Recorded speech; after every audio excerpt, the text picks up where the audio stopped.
Hi guys, welcome to How to Maximize. In this video, I will show you how to report a Telegram account. Open up the Telegram. Click to open any group chat here. Then tap on any message which shows you multiple choices.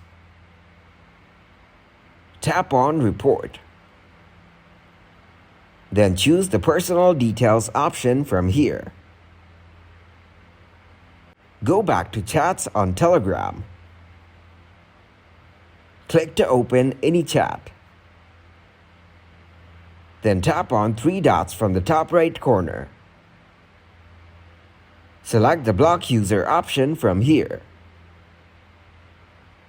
Press the Block User button to block the person, otherwise cancel the option. The other way to block a user is to hold on the chat, then click on three dots which shows you some options. Choose the Block User option to block a person.